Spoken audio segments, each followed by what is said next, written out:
Today I'm going to present my work on learning structured information from language. So my work falls in information extraction, where the goal is to extract information from information that is available online in the form of language or textual description.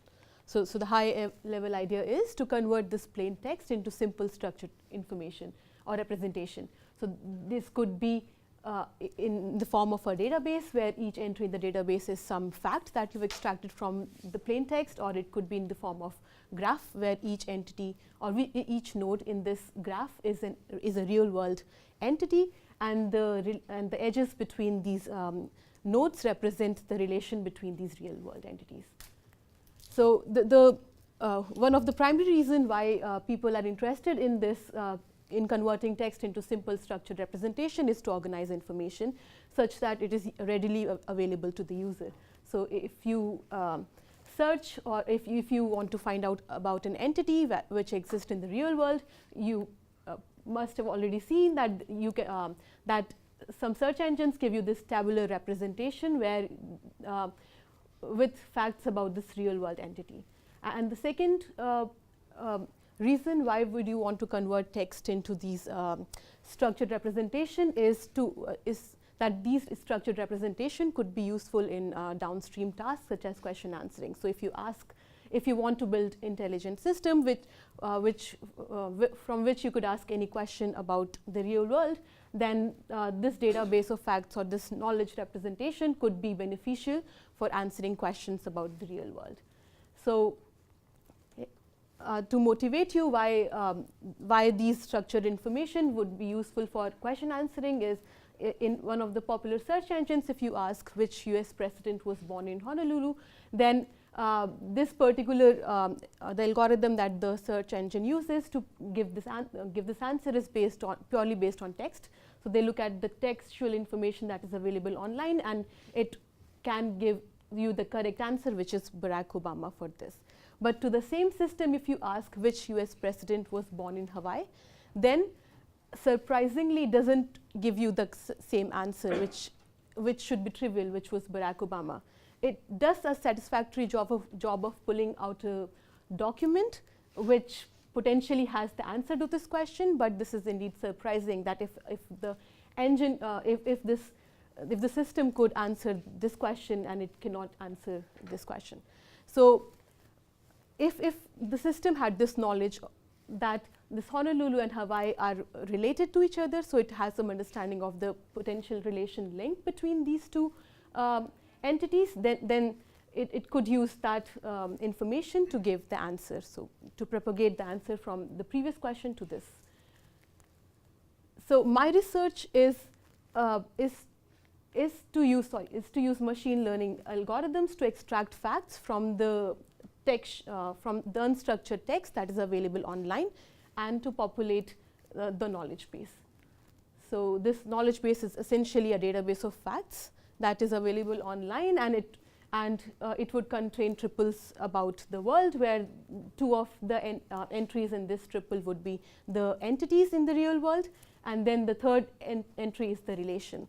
So between Honolulu and Hawaii, the relation is a city in, so this structured representation would contain this information as well. So information extraction is not a new field. So there has been a lot of work in the past 20 years to extract these triples from text. So there has been work which goes from extracting named entity recognition or extracting relations between named entities, and also there has been work which extracts entity mentions and relations jointly. And most of the previous work has focused on sentence level extraction. So given a sentence, they use a machine learning algorithm to extract facts such as this. So for example, in this particular sentence, David Cronenberg's latest directorial journey into macabre scanners, we want to extract facts that David Cronenberg is a real world person entity, Scanners is a movie entity, and they're related to each other via director relation. However, even this task at sentence level has proven to be challenging, and there has been frustratingly slow improvement in the past 20 years. So when the past research tries to extract these facts from the sentence, they have to make 3 major design choices to use machine learning models. The first is to extract a feature representation from the sentence, which defines the input space for these algorithms, and also define an output representation for these models, which defines the output space. And from this output representation, it is trivial to extract the facts. However, with neural networks, these models, they push this feature representation into the model itself. So there is no need to come up with a feature representation as such. So these neural network models, they can automatically extract features. And these models have become very popular recently in the field. And these models have shown to perform well for structures to extract these facts, especially these simple structures such as these sequences. So for the task of extracting entity mentions, we can represent this the entity mentions into a sequence like this, and with the recent neural network methods, we've shown that there has been improvement in these approaches. So we can extract these sequences better compared to the previous feature engineering methods. But these are not all the structures that we are interested in. So in the field of information extraction, we also care about these nested entity mentions, which are a fairly common phenomena. And this, in order to extract nested mentions from a part of the sentence like this, it is not sufficient to only represent it with a sequence representation that the field has worked on. So there is a need to develop models which can extract these entity mentions from here. The second challenge is the feature representation. So these neural networks are sufficiently good for extracting features for tasks such as relation extraction. However, it has been shown that probably because of the limitation of the data set that is available, using dependency trees to incorporate context between entity mentions has shown improvements on this task. So there is a need to think about what other biases or inductive biases that we could add to the network for this problem of relation extraction to this model for this work. So in this talk, I'll present my work in 2 parts. The first is about nested named entity recognition. So I'll present a model that we recently proposed for extracting nested mentions. And in the second part of the talk, I'll talk about our work on relation extraction and thinking about features that we could add to the recent literature on relation extraction. So let me start with nested named entity recognition. Okay. So from this part of the sentence, we want to extract 3 mentions. So this part of the sentence says that his fellow pilot David Williams had. So there are 3 mentions here: his fellow pilot, and his fellow pilot David Williams. And these are a fairly commonly occurring phenomena in the data sets. So we all are familiar with sequence to sequence learning. So if for this task or for this part of the sentence, if we were to only extract the mention his fellow pilot David Williams, then we know models that can extract a sequence that that can be used to represent this particular mention. So in the current work, the high-level idea is to represent tokens in the input sentence as word embeddings, then use a bidirectional LSTM, and then convert it into a score for each token in this part of the sentence. So and after converting each output representation into a score for all the possible labels, you can think about using argmax to find the most likely label for each token or each label in this output sequence. So we use an softmax layer to predict the most likely label for this time step, and we can do that incrementally for all tokens in the sentence to ultimately predict this output sequence. Want to bring an important thing to notice in this particular way of sequence to sequence learning is that we are modeling dependencies in the output structure, but they are implicitly modeled by the hidden representation. So because at any given time step, this hidden representation was able to predict the most likely label, and we are passing this information to the next time step. So implicitly, we are modeling the dependencies that are there in the output representation by these hidden connections. But you could think of a variation here where you convert these labels into a label embedding and then pass it to the next time step in the output layer. So now what we are doing is that we are explicitly modeling the dependencies between the labels. And after we use the label embedding from the previous time step to the current time step, we can predict the label. So in this particular approach, these dependencies are explicitly modeled. And you could think of another variation where instead of just passing these label embeddings to the top output layer, we pass it to the top hidden layer. Yeah. Could you describe a little bit more what you mean about dependencies between the output labels? Do you mean structural dependencies in the sense that they have to be well formed? They have to be well formed, and yeah. VRO sequences or dependencies within nested mentions, or are we not onto nested mentions? I've not talked about nested mentions yet, but here the dependencies I'm talking about is that these labels should be well formed. And could you just motivate a little bit why this would be preferable to something like Viterbi inference? Not saying this would be preferable to Viterbi inference. I'm just telling that there's one way to explicitly model dependencies. I'll show how this would be useful for our nested named entity mentions extraction. But yeah, I mean, if you can learn the whole sequence globally, that is preferable.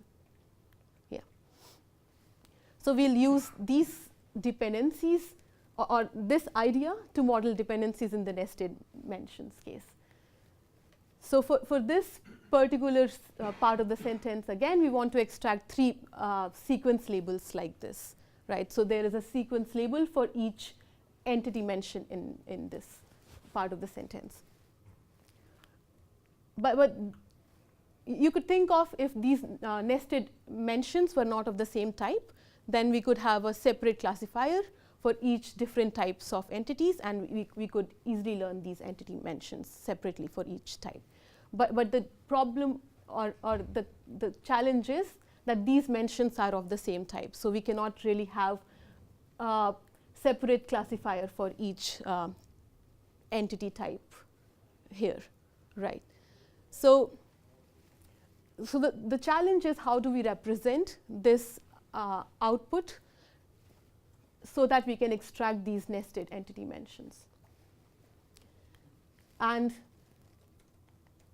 from literature, we propose to use a hypergraph structure such as this. So we don't want to have a separate state for each for all the different nested mentions, but we only want to have just one state which represents the mention for at each time step. So you can think about this as that there were three separate chains that we wanted to extract, and now we are transforming this problem into extracting a hypergraph structure. And to think about it is that think about it as that you're merging all the labels in this chain structure which are of the same type. So there were 3 B per here, but we merged them all together into a single B per there. And by doing that, we introduced hyperedges into the graph.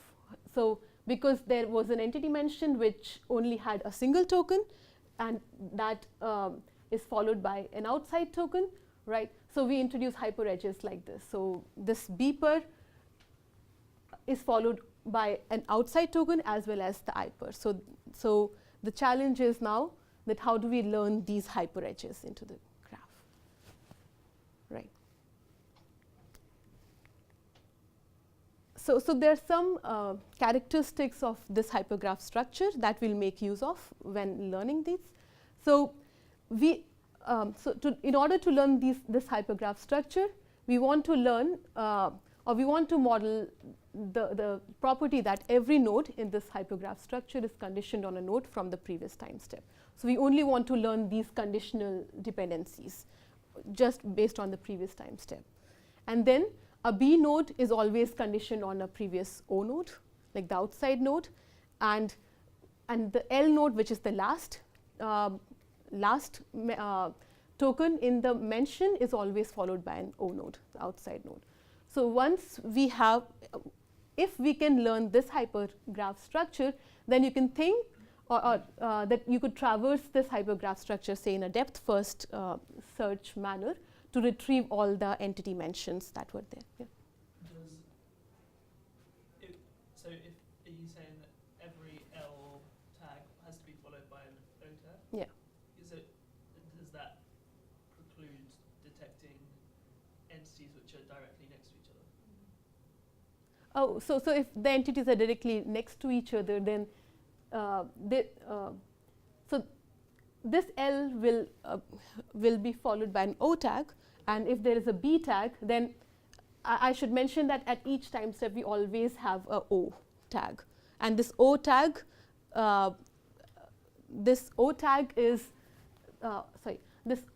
corresponds to that there could be new entity mentions appearing at any time step, right? So so you can think about that if there are two entity mentions which are next to each other, then the next entity mention would be conditioned on a previous O tag. And so those are two separate nodes in this hypergraph structure, right? So that's why I said that all the entities would be followed by, like the end of the entity is followed by an O tag. Questions on this? Yeah. Allow listing of different types? Sorry? You allow listing of different entity types? Yes. Yeah. Yeah. This is the most challenging case, so that's why we're showing only examples of entities which are nested out of the same type. Yeah. Once you've got the different nested entities out, are all three then related to, how does it then get built into the graph, the connections? So if you have, David Williams was born in such and such, and there's several nested entities. If you have a long phrase, born in X, Mm-hmm. then are all the nested entities in the born in relationship to X? Or? Oh, so we're not talking about relations here, Okay. just the mentions. Just trying to get the mentions. Just the mentions, yes. And in your example, you had his as a person. Yeah. That seems like is his referring to? So what was it? His fellow pilot. Yeah. So is his referring to the fellow pilots, or is it referring to the? Some other person. So, yeah. So, but we are not really extracting the coreference information here. It's just that we want to extract the three mentions that are there in this part. Yeah. Are the mentions that you're detecting, suppose you extracted all of them perfectly, does the mention set that you extract in this data set give you all the possible mentions that you would need for coreference, or is there some distinction between mention detection that you would use for a coreference system versus this?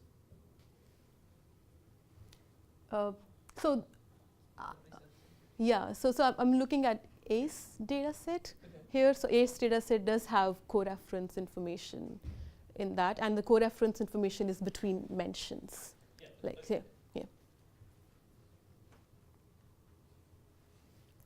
Okay. So let's see how we could extract this hypergraph structure. Now we propose a sequence to hypergraph model for extracting this hypergraph structure, and we'll do this incrementally. And we'll use the same idea that I talked about earlier, where we use the label embeddings from the previous time step and pass that label embedding to the top hidden layer of the next time step so that we can explicitly model dependencies here, right? So we know which, so when we are predicting this beeper, what was it conditioned on? So it was conditioned on O, outside tag from the previous time step. So the first edge in this hypergraph is a simple edge, which we already know how to extract. But the challenging part is how do we extract these three nodes, or a hyper edge and a simple node from the second time step. So we maintain a list of the predicted tags from the previous time step, and we make a simple check. If the predicted tags did not have an outside tag, then we simply append that outside tag. That's why we have an additional O here. And we want to keep O everywhere because you can only produce new entity mentions conditioned on this previous O, right? So for each element or for each label in this list, we convert that label into a label embedding, and then we pass it on to the top hidden layer here. So now we're only focusing on predicting this hyper edge, right? And from this hyper edge, we want to output two labels here, right? Because condition on this beeper, there is an outside label and there's an hyper label. So we want to output multiple labels from this hidden layer. And for this, we use simple heuristics such as using a softmax, like learn a probability distribution over all label types, and then we just use a threshold to predict multiple labels. And then we also use sparse max, which is similar to softmax, except that it gives a sparse probability distribution. So, and it's shown to be more suited for multiple or multi-label classification.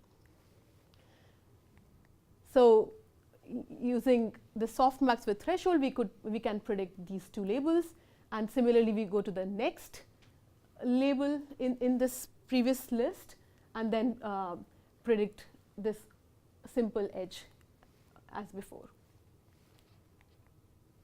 So now there are two top hidden representations here, conditioned on each label in the previous list, and we can predict these three labels here.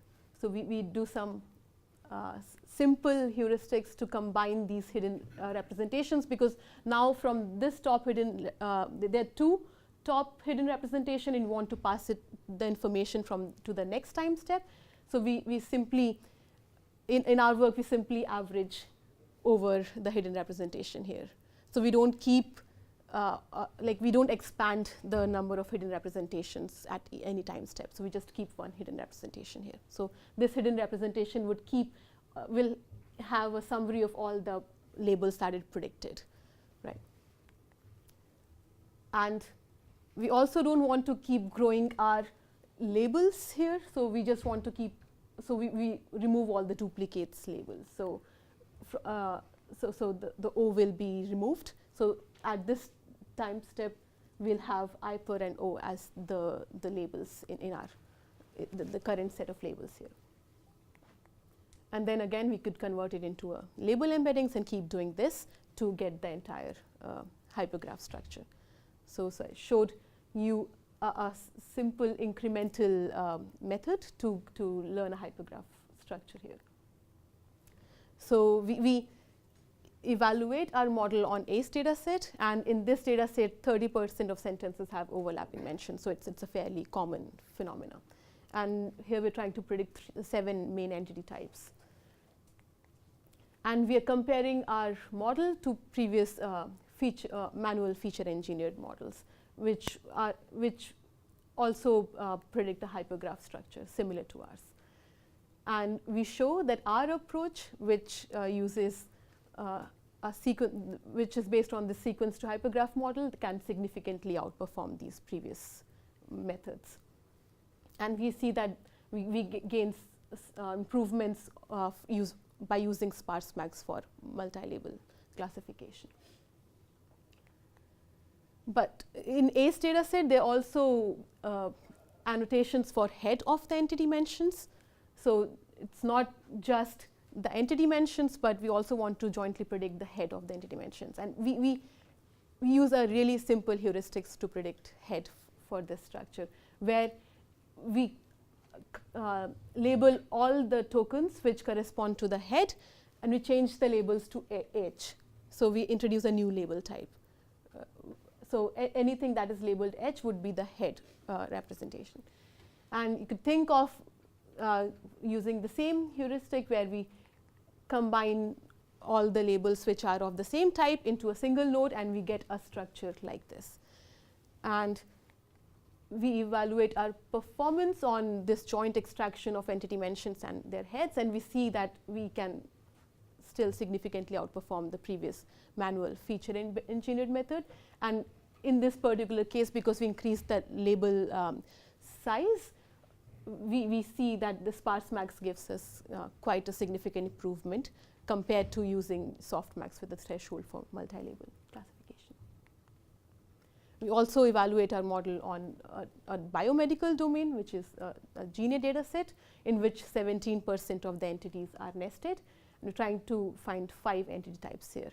And we see that compared to, again, 2 previous methods that were there for extracting nested named entities, we again significantly outperform these previous methods. Yeah. You tried running your model without the hypergraphs, so just a simple sequence output? Yeah, I'm not, yeah, it's in the paper, I'm not showing it here, but yeah. We don't, I mean, compared to these previous manual feature engineered method, we don't really, I mean, we are lower than them. So just using a simple, like a output structure, we don't really get similar performance here. Do you have a sense of how this would compare to like a span classification model, where you generate proposal spans for classifying them as entities? Because you could also handle nested entity mentions in that way as well. Right. So, so in span, you mean that you find out all possible spans, like? Yeah, like up to some sort of length, and then just classifying them as entity and non-entity. You could also kind of capture nested message that way. Yeah, I mean, first of all, the complexity of that model, I mean, the number of possible would be larger than this, right? But yeah, we didn't do that. Yeah. Okay. So to summarize, we show that we can incrementally learn these hypergraph structures, and we can capture these complex dependencies of where a mention is ending or not in this structure, right? And we obtain state-of-the-art results on nested named entities recognition. Okay, so I'll move to the second part of my talk, which is about relation extraction. So just want to focus on relation extraction. We assume that the entity mentions are perfectly known. So given this sentence, it's a sentence from A's corpus again, and we want to extract relations that Martin Geisler is affiliated to ITV News. Martin Geisler lives in Safwan, and Safwan is part of Iraq. So we want to extract these kinds of relations. So most of these previous approaches, they make binary relation decisions independently for each pair of entity mentions in the sentence. So the high-level idea is to learn a function phi, which takes pairs of entity mentions from the sentence, and it learns to predict the relation between them. So let's focus on the features that are generally used by these functions. So you could think of using a contextual representation, like running a recurrent neural network and learning a representation for these 2 entity mentions and using them as features. Recently, these dependency paths were used, like between the 2 entity mentions, and using them as features for this task of relation extraction. And more recently, you can think about using attention, which attention for capturing context, capturing context conditioned on the 2 entity mentions of interest. So, I want to go in in some other direction about thinking about what other features can we use for these relation extraction tasks. So when we're trying to find relation extraction between entity mentions, we are not really using the knowledge of other entity mentions in sentence. So it's like a study to see if this knowledge of other entity mentions could help our task of relation extraction. So one way to incorporate this knowledge about other entity mentions is to include recency into our model. And in the previous work about relation extraction, which was feature-based, most of the work, one of the features that people generally would use is the number of words between the entity mentions. So entity mentions which are closer to each other were more likely to have a relation. So in our work, we propose to use recency of these entity mentions into our relation extraction model. So we propose to incrementally learn relation extraction for each entity mention in the sentence. And at each step, we keep a stack of all the entity mentions seen so far. So here I'm showing the snapshot where we're trying to find entity mentions for Iraq, like the relations for Iraq. And so in going from left to right, when we reached this mention Iraq, we've already seen that these are the possible entity mentions in the sentence. And we want to find out relations for this current entity mention. So our idea for including recency in this relation extraction is very simple, where we keep an index for all the entries in this stack. So as we are adding new entity mentions into this stack, so anything that anything that is at the top is the most recent entity mention, and all the entity mentions which were seen previously, they keep getting a higher number in this stack. And we just and the idea is to convert this index into a dense representation and use this as additional feature to predict relations here.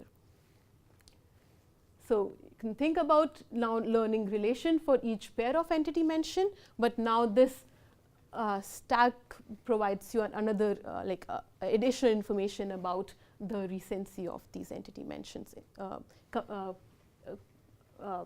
compared to the current entity mention. Why don't the earlier neural methods don't learn this bias automatically?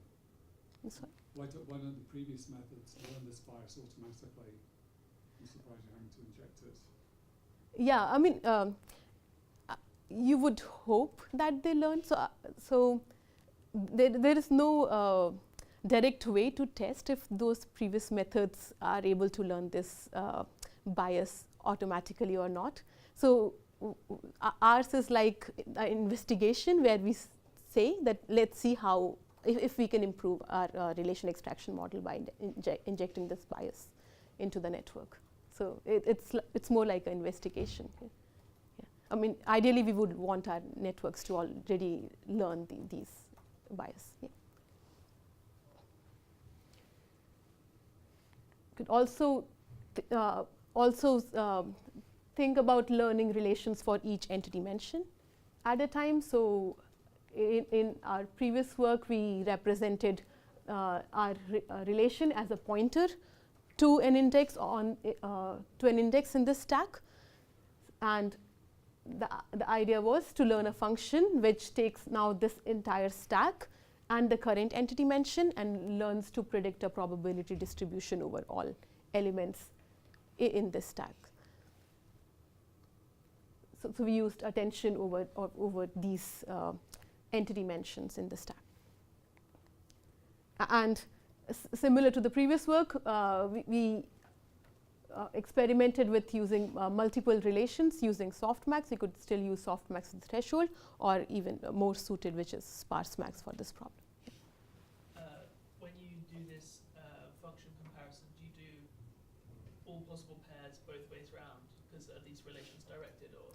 Yeah, these relations are directed, and yes, I'm not showing that, but yeah, you could also think about building this stack from right to left, right? Okay. And it helps. I mean, it always helps to predict relations from both directions for this particular data set. Yeah. So for instance, if you process only the first entity here, you are not going to have the entities in your stack to predict the rest of the relations for that entity here, right? Right. So that's why we have another another component which is predicting relations to the right of this entity mentioned. So we Oh, I see. yeah. So it's like it's looking at, so it's predicting a separate relation to the left and a separate to the right. So And that's different from running the mention detector and then just predicting all pairs of mentions.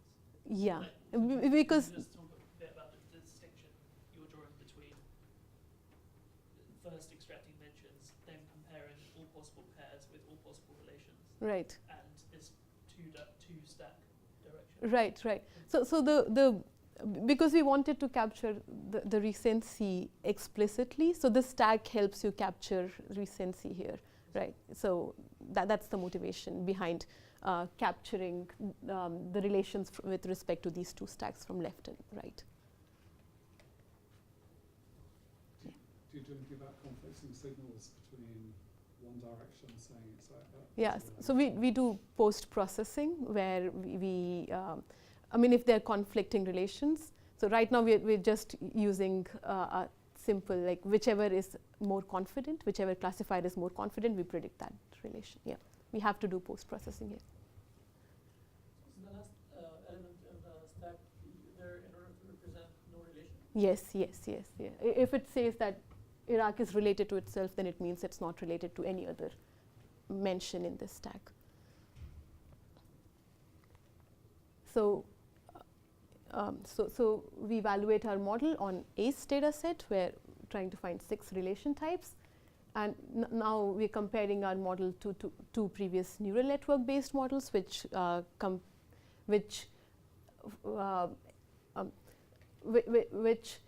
predict relations on pairs of entities here.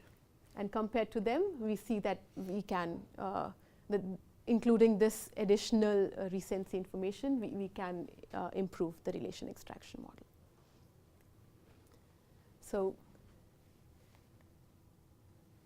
want to see what other biases that we could add into our relation extraction model, and what you want to see is can representing both coreference and relation extraction, can this coreference information help relation extraction? So in 2010, Chan and Roth, they used coreference to improve relation extraction, where they say that the coreference is, you can think of coreference as a generic relationship that might exist among entity mentions. So if we can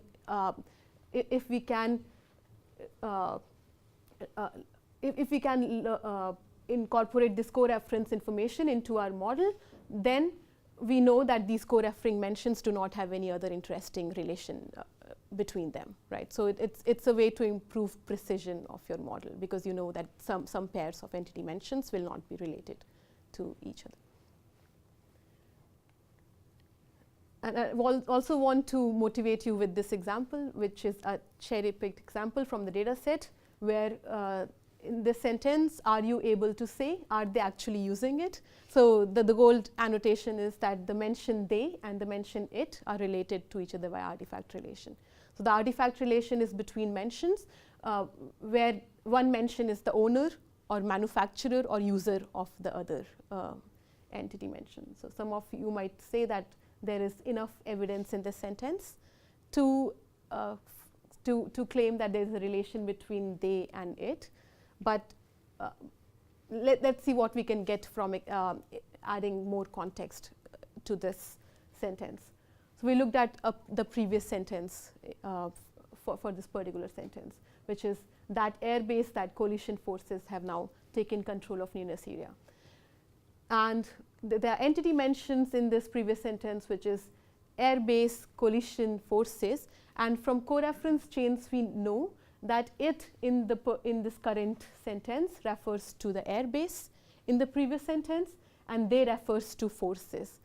So just by looking at this sentence like independently, we were missing this information. And then there's also context in the previous sentence which says forces have now taken control of the airbase. So we now know that these forces own the airbase. So we could get signals from these previous sentences which could be useful for extracting relations in the correct sentence or the current sentence. Right. So we want to ask, how do we include coreference chain information into our model? Right. So could probably think of it as a multitask learning where we have two different objectives for such that for one we are learning relation extraction for each entity mentioned, we are also learning coreference information, and there are previous work on thinking of it as a multitask learning. But instead we want to learn entity level representations from coreference chains and see how what can we capture from these entity level representations which could be useful for relation extraction. So our approach is to learn an entity level representation for each coreference chain in the document. So we initialize these entity level representations via an empty vector, and then we update these entity level representations as we see mentions in the document. So as soon as we see that it encounters a mention which is airbase, we want to update the entity level representation corresponding to the coreference chain here. And we use an update function f, which takes this current entity representation and a current mention representation, and use the function to learn a new entity level representation.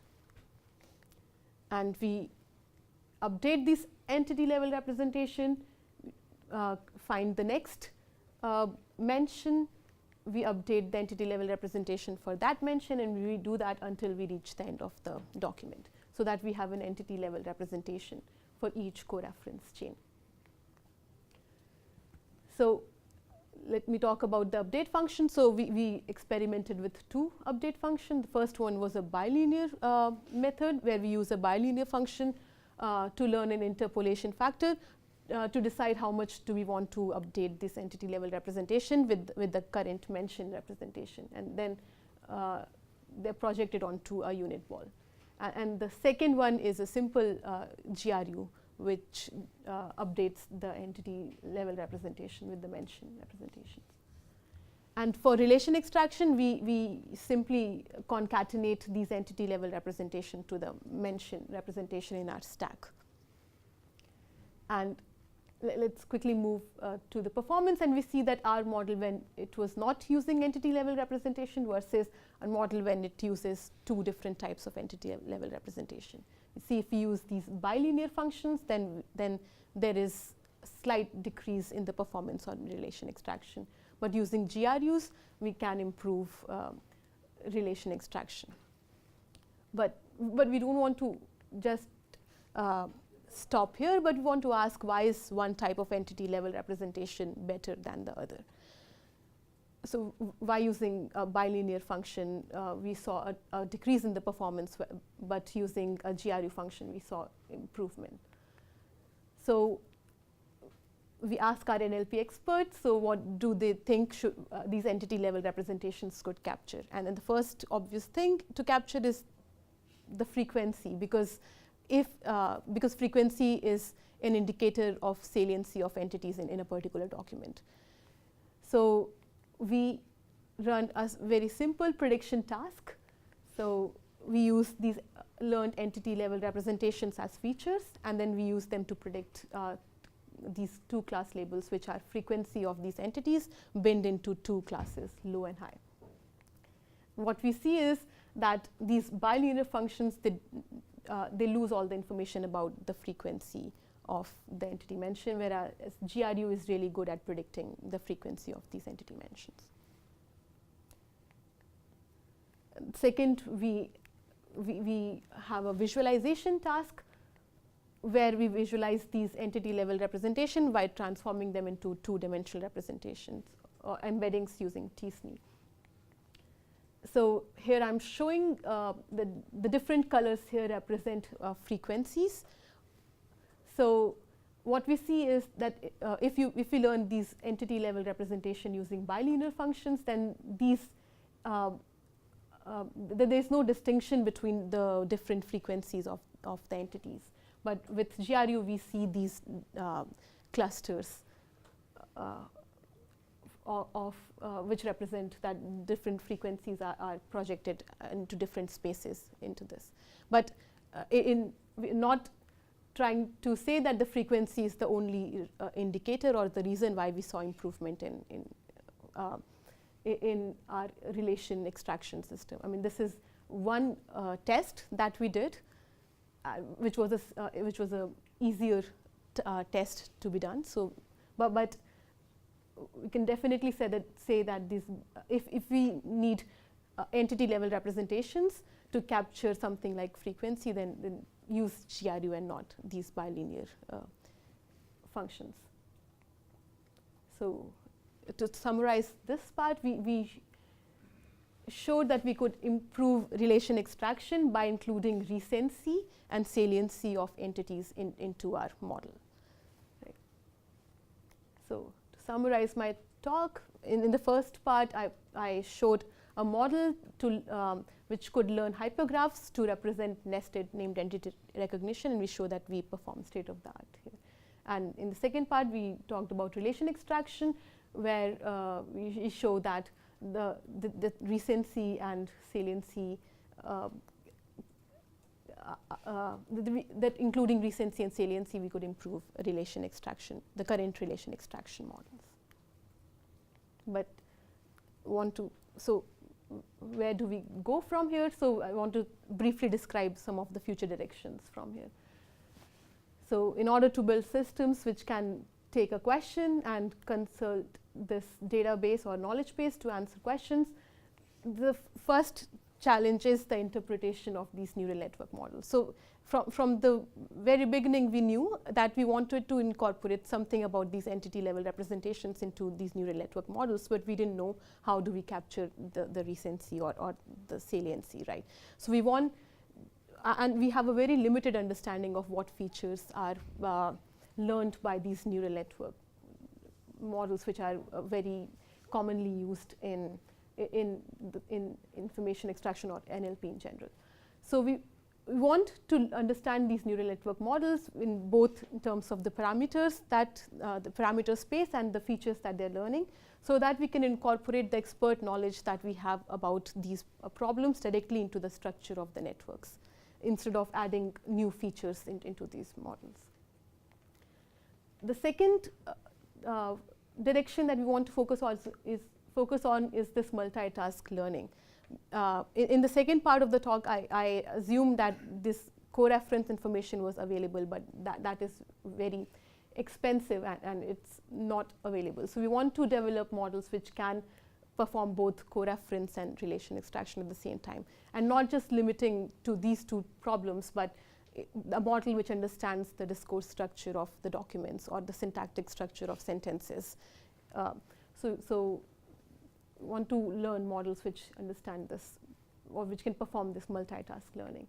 And the third direction is to learn these structured prediction models with fewer labeled examples. So labeling examples is expensive, and one of the biggest bottleneck in information extraction is the data set. I mean, most of the work that I've shown in this talk is built on ACE 2005, which is like 15 years old, right? So we want to be able to do this task with fewer labeled examples. And recently, with these unsupervised pre-trained embeddings, which are learned on language modeling tasks, it has shown to improve relation extraction. So if we incorporate BERT with word to vec in our relation extraction model, we see that there is almost a 5 points improvement in the relation extraction task, right? And some of the recent work shows that these BERT embeddings or ELMO embeddings, they capture syntax of syntactic structure of sentences into these embeddings. So and relation extraction relation extraction uses this syntactic information, or this syntactic information is useful for relation extraction all the time. So I think this is a promising direction to think about working on this problem of relation extraction with fewer labeled examples, because we could start with a good pre-training. So with this, I end my talk, and I thank my advisor and the Cornell NLP group. So yeah, thank you.